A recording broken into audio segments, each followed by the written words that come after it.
pendek, Oli dibully anak-anak. Di supermarket, ia juga dibicarakan orang. Saat membayar, Oli juga terabaikan. Hari ini, Oli mendengar suara keras. Temannya satu-satunya jatuh dan meninggal di tokonya. Oli kehilangan sahabat satu-satunya. Teman mewariskan sedikit tanah di New Jersey untuk Oli. Meski jaraknya agak jauh, Oli memutuskan jalan kaki. Ia tidak jadi naik kereta karena ia malas mendengar komentar orang. Ia mengikuti jalur rel. Di samping rel ada stasiun. Disitulah warisan dari temannya. Akhirnya, Oli sampai di stasiun itu. Ia membuka kunci, lalu mulai bersih-bersih. Seterusnya, itu akan menjadi rumah Oli. Esoknya, Oli melihat gerobak makanan. Bos memberitahunya, di dekat sana ada toko serba ada. Seorang wanita menyerempet Oli karena kacamatnya jatuh. Untungnya, Oli tidak apa-apa.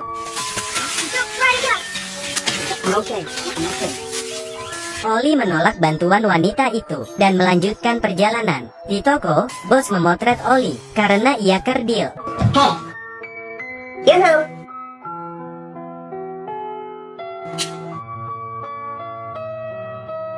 Wanita tadi sampai ke kios makanan. Ia memesan kopi dan mengetahui Oli tinggal di situ. Oli membeli makanan. Di perjalanan pulang, lagi-lagi, Oli berpapasan dengan wanita itu. Ia ingin meletakkan kopinya. Oli memiliki firasat buruk.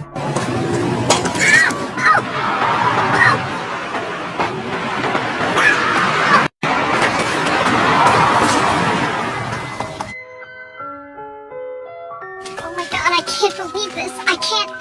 I'm so sorry. Here.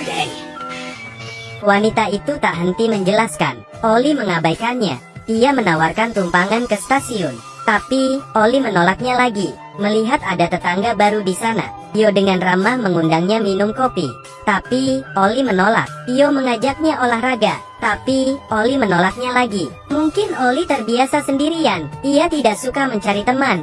Malamnya, terdengar ketukan pintu. Oli curiga siapa yang malam-malam datang. You're safe. No car. Via yang sudah agak mabuk, mengajak Oli minum. Setelah berbincang, Oli tahu kalau anak Via 2 tahun lalu meninggal. Would you mind not looking at me right now? Esoknya, Via bangun. Ia ketiduran di rumah Oli. Untung saja Oli tidak ada. Via segera pulang. Oli ternyata tidur di bak mandi. Olivia! You missed your train last night? Oli merapikan rumahnya, tapi ada yang mengetuk pintunya lagi. Kali ini siapa lagi? Batin Oli. Ternyata, Yo membawakan kopi. Hey. Yo mengagumi Oli karena ia bisa mendekati Via dalam semalam. Padahal, Yo di sini sudah sebulan. Tapi, ia tidak bisa dekat dengan Via. Tiba-tiba ponsel berbunyi. Rupanya itu ponsel Via yang ketinggalan. Yo menyerahkannya ke Oli, lalu duduk di sofa menunggu keajaiban. Tapi, ada pembeli di luar. Yo minta Oli mengajaknya bila ia keluar bersama Via. Okay, cool. Hey.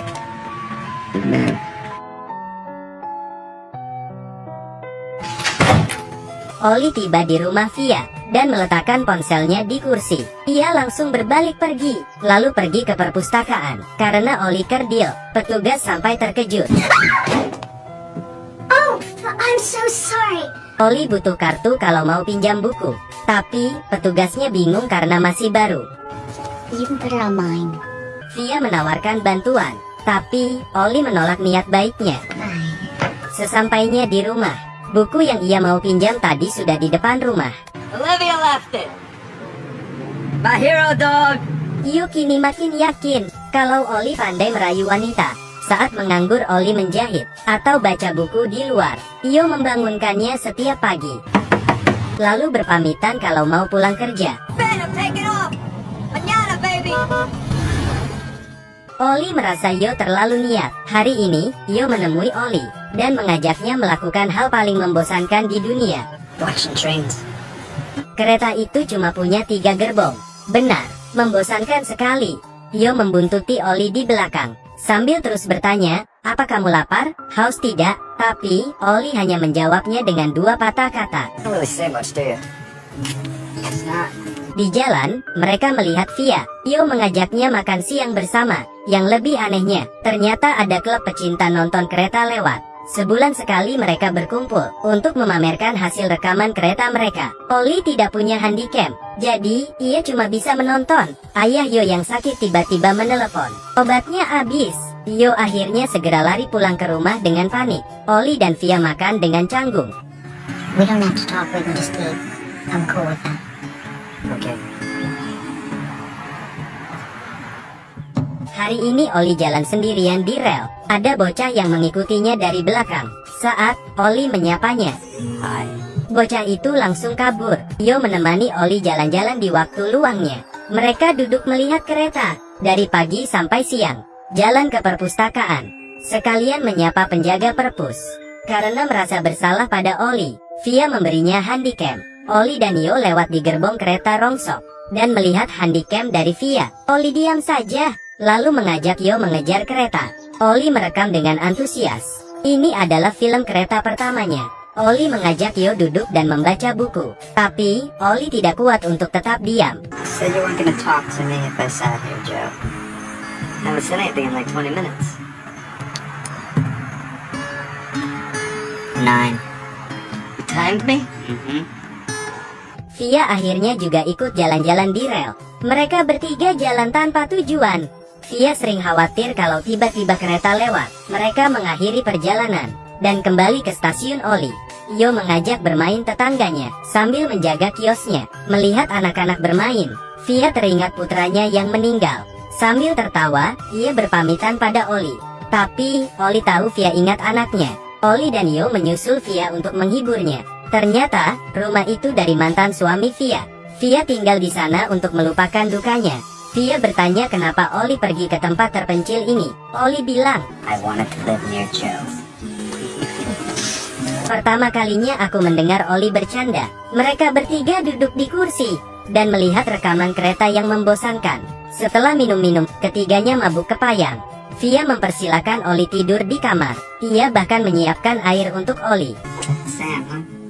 Kasur itu ternyata kasur Sam, anak Via. Ia jatuh dari lantai atas dan meninggal. Sam masih sangat kecil. Esoknya, mantan suami Via datang.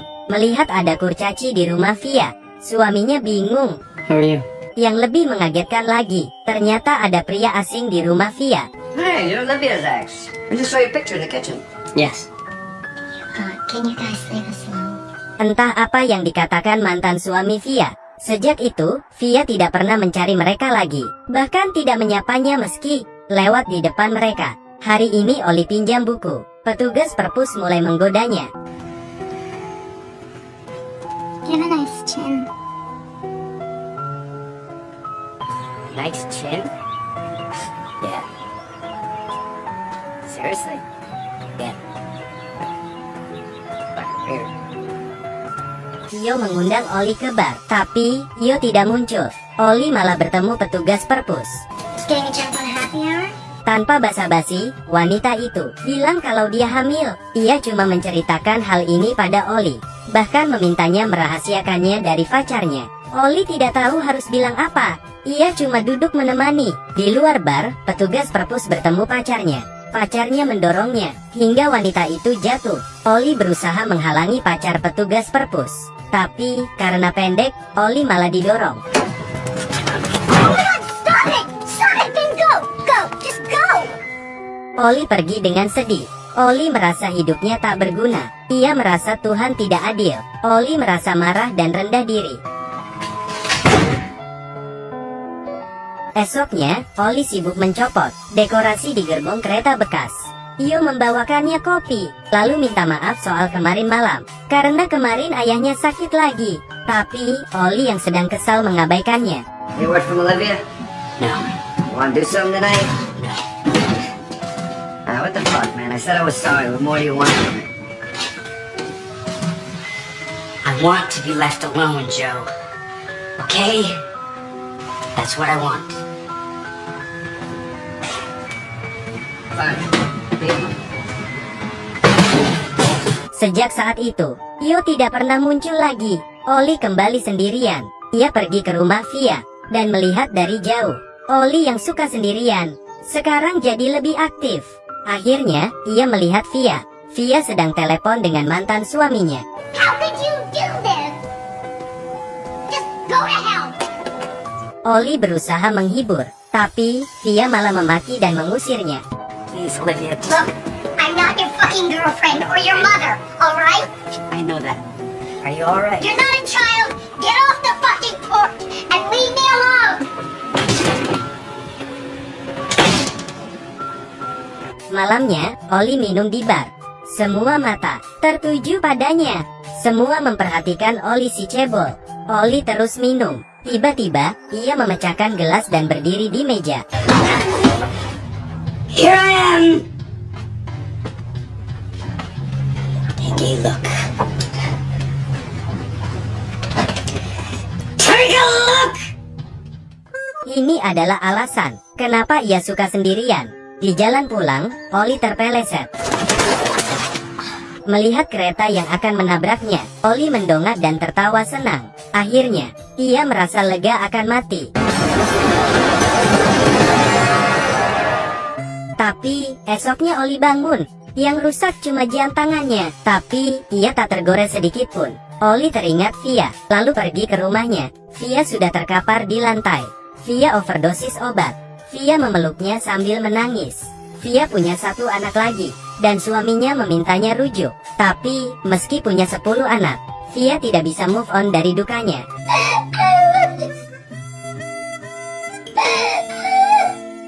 Via akhirnya masuk rumah sakit. Ollie membersihkan rumah Via, dan menelepon nomor yang ditinggalkan Yo. Yo menjemput Ollie. Mereka menjenguk Via yang baru keluar dari rumah sakit. Mereka bertiga kembali berteman. Mereka mengobrol ngalor ngidul, padahal obrolannya tidak penting. Film pun tamat. Film ini ceritanya biasa saja, tapi mencerminkan hidup kita. Kereta yang melaju kencang, seperti ancaman luar bagi kita. Sebagian orang mengira ia akan mati, tapi nyatanya itu cuma merusak benda milikmu, tapi tidak akan membunuhmu. Saat sesuatu yang lewat mau menghancurkanmu, tapi kamu justru tidak apa-apa. Kamu akan sadar kalau itu cuma gertakan saja. Setiap orang pernah kesepian, cuma masalahnya saja yang beda. Perawakan kerdil bawaan menyebabkan Ollie kesepian. Yo tidak punya teman yang sefrekuensi dan merasa kesepian. Kesepian Via berawal dari kehilangan seorang anak. Bocah yang mengikuti Ollie merasa kesepian karena tidak ada yang mau bermain dengannya. Petugas perpus yang hamil, pacarnya tidak mau tanggung jawab, dan ia diusir keluarganya. Itulah sebabnya ia kesepian. Meski Ollie kehilangan harga diri karena tubuhnya yang pendek, tapi ia merupakan pendengar yang baik dan menjadi teman mereka yang kesepian. Stasiun bekas di pinggir rel menjadi pos kehangatan bagi jiwa yang kesepian. Kamu akan bertemu orang yang cocok denganmu, atau bersedia menjadi temanmu. Yang kamu butuhkan cuma membuka hati. Kamu boleh menonton film ini, Aku Kaki Minyak. Sampai jumpa di film berikutnya. Tingginya cuma 135 cm. Karena pendek, Ollie dibully anak-anak. Ruby, you're sleepy over there, huh? Di supermarket, ia juga dibicarakan orang. It's gonna hear you. Saat membayar, Ollie juga terabaikan. Sorry. I didn't see you. Hari ini, Ollie mendengar suara keras. Temannya satu-satunya jatuh dan